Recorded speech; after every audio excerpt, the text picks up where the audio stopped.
Hello, ladies and gentlemen. Well, Trump said it. Somebody needed to say it. And I guess we'll keep on with that train because obviously there is serious problems with the January 6th committee and everybody that is there. And the best thing is both Republicans and Democrats will be put to trial for this. Assuming this all goes to great length, of course. We have this. Trump's demands January 6th committee members are tried for treason. Says political hacks and thugs on panel should be thrown in jail for refusing to show videos aired by Tucker Carlson. I agree. Among other things, I think they should be put for treason for the most part of lying to the American people, jailing the American people for wrongdoing, not allowing certain evidence into the actual, the course for the Q shaman guy, and many other things. They have actively gone against the American people, stifled the First Amendment, by the way, and continuously wanted to do all these other things that are horrendously illegal. Yes, this is treason. This is not going for the American people. These people are monsters, they're evil, and they should be treated as such. Donald Trump has called for the members of the January 6th committee to try for treason because they knowingly refused to share the Capitol riot footage aired by Tucker Carlson. The former president called members of the Democratic-led panel political hacks and thugs that have been totally discredited by the new videos. In his Truth Social post, he also called for the release of all jailed January 6th prisoners and suspects after the Fox News host aired more clips on the show on Tuesday night. It included an interview with a Capitol cop wearing a MAGA hat during the riot who resigned a short time later believing he had no future in the force. Carlson has been handed 40,000 hours of footage from the inside of the Capitol, which House Speaker Kevin McCarthy says was a decision made for transparency. I agree. Because let's be perfectly honest here. This is going to be mostly talking to my maybe non-democratic audience because, they probably don't view me stuff or think otherwise. But either way, if you are here, Democratic audience, please, by all means, listen. The media, as we have shown numerous times, if you have been watching my channel, have seen numerous times to where the media has lied or misrepresented information to people numerous times. And now they're actively trying to say that Tucker Carlson is lying or the videos that he is posting is lying, and it's all the problem. Here's the thing. If Kevin McCarthy gave it to all the news outlets, they would run their own narrative. They would not have anything else to do with the actual truth. They would run something that would be misrepresented. They would have 40,000 hours worth of footage they could just completely demonize to make it completely wrong or misrepresent the information. This is the best way the right can defend and also outright attack the left at the same time. Sometimes the best defense is the best offense, and this is the great way to do it. And I think that this is Kevin McCarthy, although I agree. I had my doubts with Kevin McCarthy. I did not think that he was going to do right for the American people. However, Matt Gaetz and some of the other great Republicans that we do have that are left in this country fought hard and is doing great work for the American people. And for McCarthy, thank you for at least doing some type of coverage. I can understand when I am wrong, and he is, at this point in time, currently, he is doing great for the American people.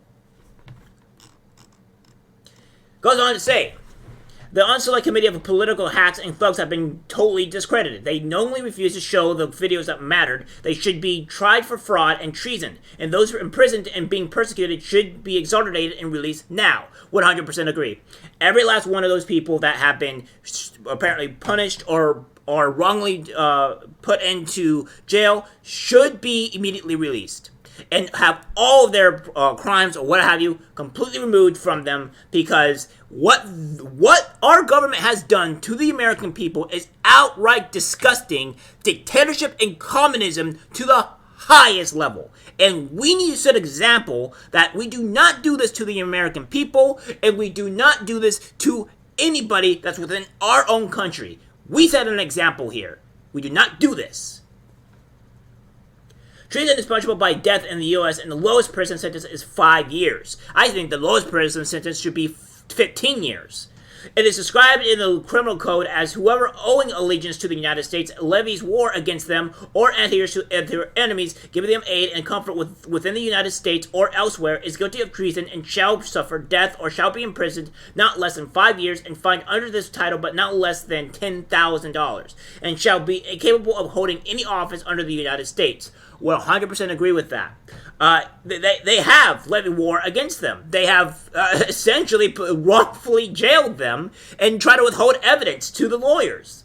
That's asinine. That's insanity. On Monday, Carlson claimed that the footage showed the rioters were mostly peaceful. On Tuesday, he spoke to Lieutenant Tarek Johnson about the unrest and Johnson's infamy after he was seen wearing the hat.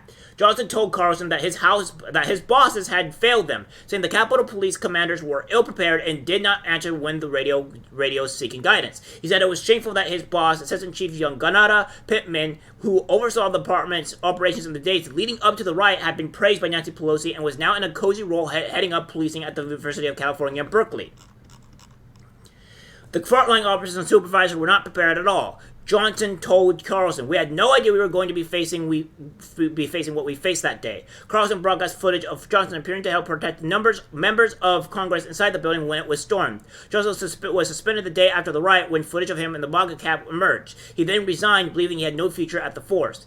Carlson presented Johnson diligently doing his job. Around 2 o'clock, I heard an officer say the Capitol was breached, so I ran inside to assist, said Johnson, adding that he locked doors to keep the political leaders safe. He then radioed his bosses for help. I said something to the effect, "We need direction," Johnson said. "What do you want me to do?" Nobody responded.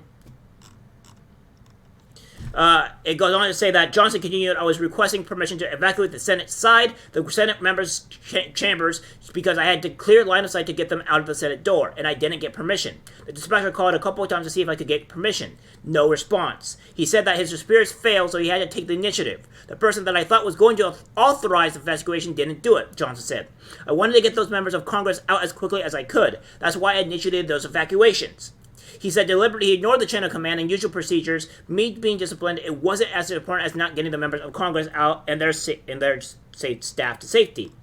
You know, it looks like a police officer, a man of rightful passion, was doing what he was doing to help people of Congress get to safety. Which, you know, probably was something that we want with our congressmen and congresswomen to be, you know, put safe from danger.